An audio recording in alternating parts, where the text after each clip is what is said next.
Hello and welcome to Connect, the weekly podcast of the California MBA, featuring one-on-one interviews with movers and shakers in the mortgage industry.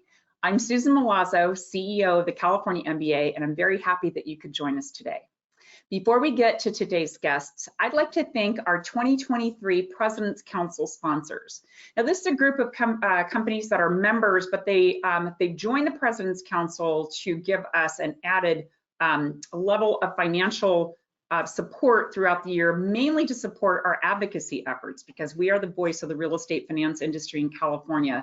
And I'm very grateful to all of these companies for the additional support that they give us throughout the year. So I'd like to thank our President's Council members, AmeriHome, Arch MI, Consolidated Analytics, Funding Shield, Accelerate, Guild Mortgage, Rocket Mortgage, and Western Alliance Bank. Thank you all for your support throughout the year. We greatly appreciate that. And with that, it brings me to today's guest. I'm very happy to welcome Ben Miller, who's co-founder and CEO of SimpleNexus. Ben, welcome. Thank you so much. Glad to be here. Yeah, I was happy to get you as a guest on Connect. We've had a great relationship with SimpleNexus over the years, but I always kind of like to start out with giving a little bit of background and how people got into this industry and the mortgage business in particular. So why don't you give us a little story in your background? Yeah, totally. And it seems like it's always an adventure how people get into mortgage. There's not many people that wake up, in the morning from whatever and say, "That's my career. I'm going to go do this," right? But it's such a fulfilling career. I mean, there's a lot of challenging problems to solve, a lot of ways to innovate in what we do, but also it literally delivers this dream of home ownership, for people, and that's really, really cool and very special and exciting to be part of. For me personally, I actually got my civil engineering degree as an undergrad and did construction management for a while, building heavy civil projects and, different random projects throughout the United States. And then in the great financial crisis, when everything started melting down, decided that, I wanted to try a changing career, and went back and got a master's in business administration. And that introduced me into the technology world and early stage ventures and startups and whatnot. And got connected with Matt Hansen, who had originally was the founder of SimpleNexus and had quit his day job to do SimpleNexus full time. And I connected with him later in that year. So it was myself and Matt and Jim Harrison at that time. And we were renting like about a 12 by 12 office out of his mom's branch mortgage company, right? Yeah. And it just went from there. And so it was a really interesting way to get connected with Matt. Not the way I started my initial career, right? But kind of fell into this, and even when it was just us three, didn't really fully realize we were in the mortgage industry. We kind of knew we were, but we had kind of a really niche, application. And over time, it's grown, into this platform to really help all facets of home ownership and that home ownership journey. And so it's been an exciting, growth plan and trajectory for me personally. And it just opens up the possibilities of what more is out there to do. So, I would say, again, when I was building buildings as a civil engineer, never thought I'd be in mortgage, but here I am and love it. I've enjoyed it. Here we are. Well, that's it. That's a great story, and congratulations on the success of SimpleNexus. I've been in this role for longer than that, and I've certainly watched the journey of SimpleNexus, and it's always it's been great to see all the growth and success for your company. Yeah, we have been fortunate. Thank you. You know what I do love? I love great stories of entrepreneurs. I had a small business for 13 years before I had this job, and this is kind of like running a small business, but I'm always fascinated by entrepreneurs. So what advice would you give to a young entrepreneur at this point? Yeah, well, probably the first advice is to make sure that's what you really want to do. It's really interesting. You mentioned being like, you had a small business yourself, and then being like an entrepreneur within the California MBA, right? It's really a mindset, a mentality to say, do I want to own my own destiny? Do I want to create my own future? And that's not for everybody. As romantic as it sounds, like, well, of course I want to create my own future, right? Well, it comes with a lot of pain, a lot of uncertainty, a lot of stress, along with that excitement and adventure and of creating something out of nothing, right?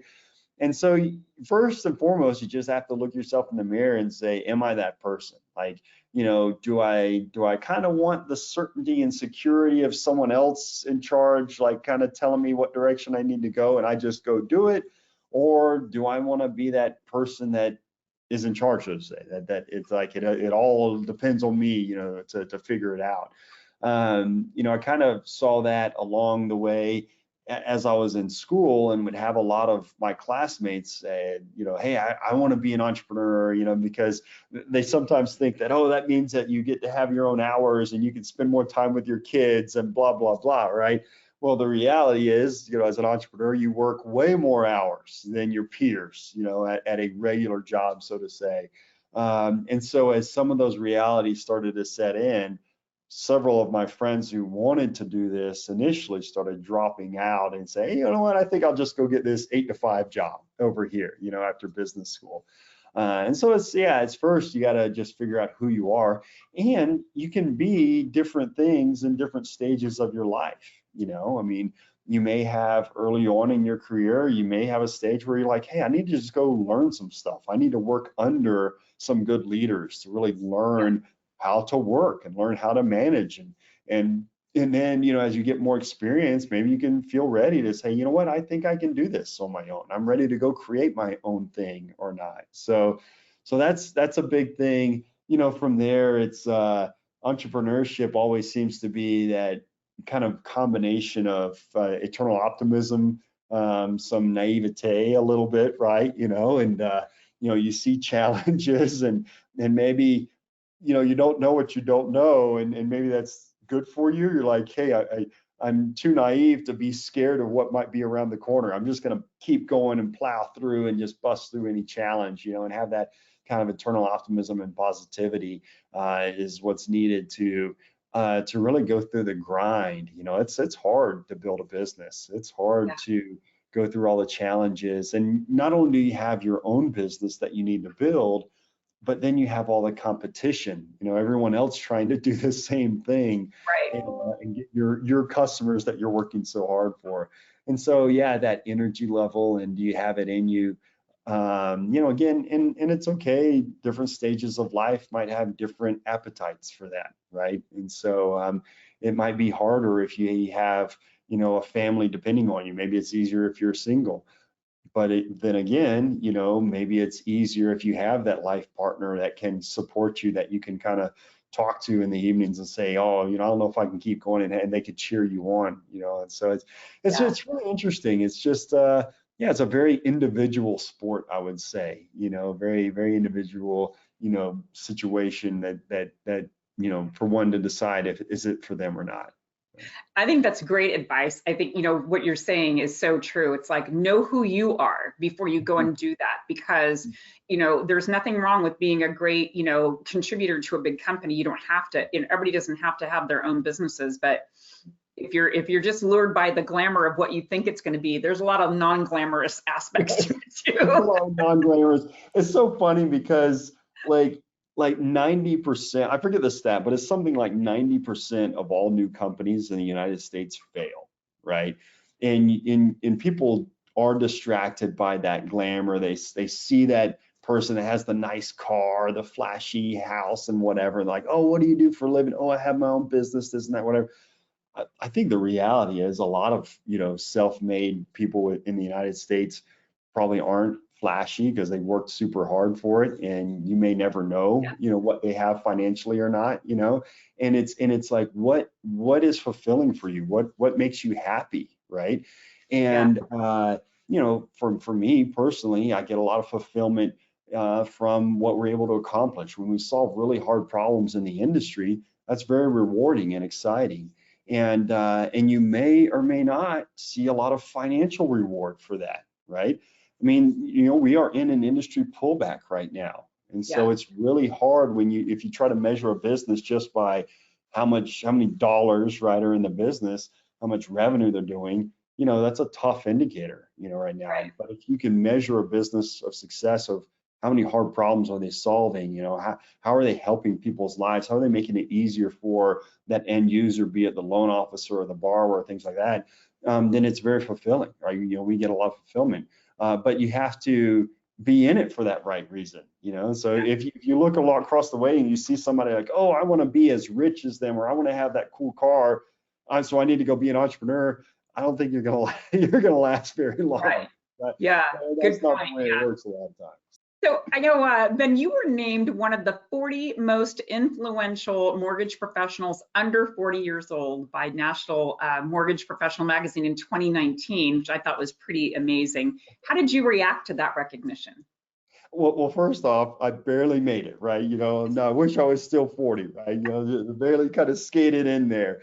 But no, it's a great honor, right? It's we, again, going back to why do we do what we do? We enjoy solving hard problems. We enjoy helping the industry, but it's really fun to be recognized as someone who's helping make positive change for the industry, right? Right. And that was a great honor to have that recognition. But no, I have a few more wrinkles since then, and sleepless nights since then. So yeah, it'd be nice to be 40 again. So. Hey, take the win. I would be putting that right at the top of my resume. Do you see this under 40? You don't know that I'm under 40 or not now. I mean, I'd be taking advantage of that for sure. Well, that was amazing. Congratulations on that. Thank you. Of course, now, fast forward to this year, it's very challenging for the lending community. How can automation done correctly help reduce costs and improve the borrower experience, which I think all lenders are looking for? Yeah, that's the name of the game. Change is brought about by either inspiration, being drawn or inspired to make a change, or by pain, right? You have to make that change. And we're probably seeing more of that pain element of it this year because of the pullback. Lenders just don't have the units out there. And then, the MBA, released some numbers recently saying in the fourth quarter that independent mortgage bankers were losing about 99 bips per loan originated. And so it's not very profitable, in addition to the number of units aren't out there. You're fighting for every loan, and then every loan you're doing isn't very profitable. So it's very, very tough, very, very challenging environment. And that's forcing, a lot of this change. And lenders, they don't have a choice a lot of times. They have to find ways to be more efficient at how they manufacture that loan. And that efficiency, it's hard because we've always been doing it one way, right? You're like, well, this worked for me in the past. This is what I know. I want to keep doing it this way. And it's hard to come to that realization to say, you know what, maybe I can't do it that way anymore. Maybe I need to change with the times. Maybe I need to try a new workflow that will allow me to be more efficient. And then if you can get past that kind of psychological barrier of change, because change is hard, right? But if you can get past that barrier and really embrace and see how that technology is going to help you become more efficient, that efficiency also drives better experiences. If you don't have to take as much time to do something, and you can do something more elegantly, right? It usually results in a better experience, for that end user. And that's, again, as we look at it, we look in several different personas: the loan officer persona, the borrower persona, that referral partner, most of the time the realtor persona, even now settlement agents and closing. If you can reduce all that work and make more elegant workflows, you have a better experience with that process. And that results in, greater satisfaction, repeat business, referrals, things of that nature, and that all helps build your business and helps you become, more profitable. And so, yeah, that's the name of the game this year, and really for every year. You should always be refining your process, but especially this year when loans are so hard to come by, and a lot of our fixed costs are being spread over a fewer number of units, and it's being harder and harder to drive out a profit. You really need to, look for those opportunities to drive efficiency.